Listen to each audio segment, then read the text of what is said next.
To'xta. Morana, bu sening 1 yilligingmi? Ha, nihoyat bu mening 1 yilligim.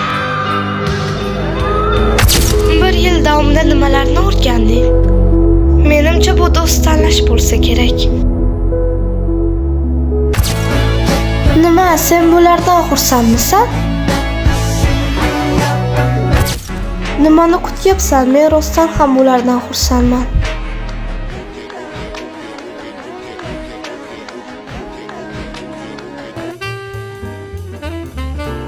Salom, bu Morana va bugun 1 yilligimiz munosabati bilan ayrim savollarga javob bermoqchiman.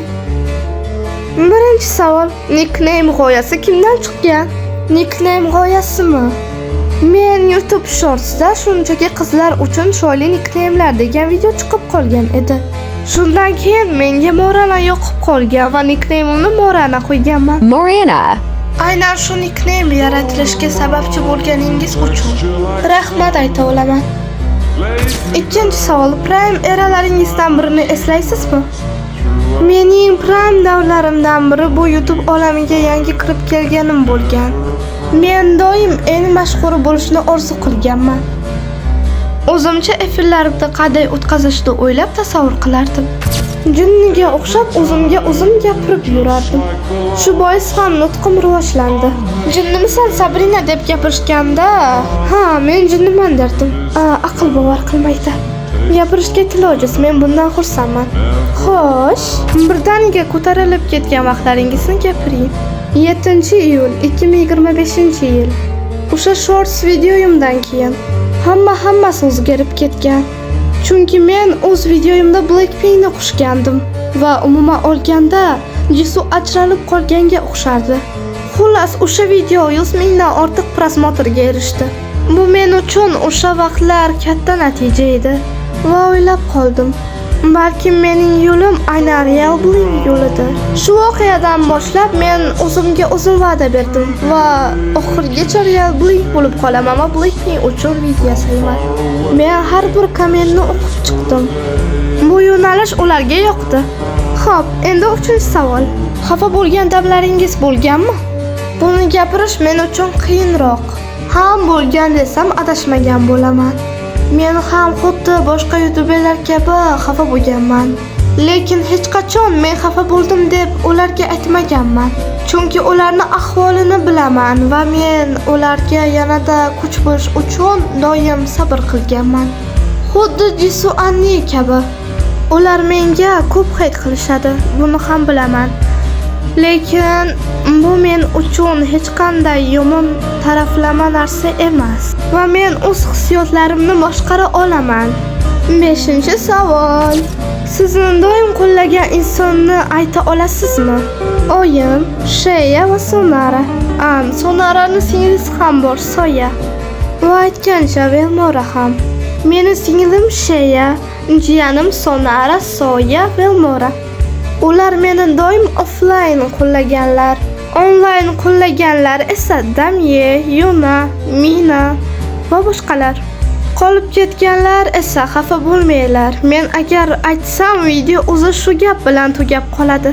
Va men doim sizlarni yaxshi ko'rganman. Menga xiyonat qilib tashab ketganlar esa kuyib ketinglar. Men 1 yil davomida ko'p narsalarni o'rgandim. Aytganimdek, men do'st tanlashni o'rgandim. O'zimni qadrimni bilishni o'rgandim. Sifatli montajni o'rgandim. Dunyo qarashimni o'zgartirdim va doim orzular amalga oshishini tushundim. Biz bir narsani unutmasligimiz kerak. Duolar doim ijobat bo'ladi. Shunchaki Allohdan so'rash kerak va Alloh bu narsani bizga beradi. Men o'z duoyimda youtuber bo'lishni xohlagandim va youtuber bo'ldim. Men mashhur bo'lishni xohlagandim va so'ragandim. Va menimcha hozir ancha mashhurroqman. Men obunachilarim ko'payib ketishini xohlagandim va allaqachon meni ko'p obunachilarim bor. Va chiroyli ovozim bor. Buni ham so'ragandim. Xulosaga kelsak, xulosam shundaki, bu eralarimda eng yaxshisi deb ayta olaman. 1 yil davomida har xil obrazlarda bo'lib ko'rdim. 1 yilim tugadi. Endi yanada yangi bosqichlarni o'zimga sinab ko'raman. YouTube bekorchilik deydigan insonlarga hech qachon tushunmaganman. Toki kulgim kelsa ham. Eshiting, YouTube bekorchilik emas. 21-asrning o'ziga xos bo'lgan davrlari. Buni aynan hozirda ishlatish mumkin. Bundan unumli foydalaning. Xuddi ota-onamiz oldingi vaqtlarimizga aytganidek, biz ham hali bolalarimizga aytamiz bu gaplarni. Aniq ular shokka tushishadi. Nima bo'lsa ham biz hozirda bu ishlarni qila olamiz. 4-5 yildan keyin biz katta bo'lib qolganimizda bu ishlar bizga yoqmay qoladi. Lekin har bir xotira esa saqlanib qoladi. Lekin unutmaslik kerak. Ilovalardan unumli foydalaning. O'qishni ham va o'zingizga vaqt ajratishni ham bir xil deb biling. Chunki hayotga bir marta kelamiz. Oyim aytganidek, hech narsa shunday bo'lmaydi. Uni o'zing yaratasan. Mening xoniyatlarimga gapim bor. Yaxshilab tinglang. 1 yil davomida opa-singillar kabi bo'ldik. 1 yil juda ham ko'p vaqt va sizlar bemalol meni opa deb chaqirishingiz mumkin. Shu paytgacha men o'zimni vaybimni sizlarga ko'rsatmaganman va bundan keyin ko'rsataman degan umiddaman. O'tgan yil shu paytda meni 3 ta obunachim bor edi va ko'rishingiz mumkinki shuncha obunachim bor hozirda. Yaqinda tug'ilgan kunim da baymi qo'yaman degan umiddaman. Aytgancha tug'ilgan kunim sanasi 16-aprel 2012-yil.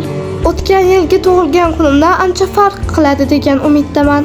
Agar unutib qo'ysangiz, asani eslang, chunki uni tug'ilgan kuni 17-aprelda va meniki 16da. Shunday eslasangiz bo'ladi. Hammaga rahmat. Bugun sizlar bilan Morana edi va 1 yilligimiz munosabati bilan bu videoni yakunlayman. Xayr.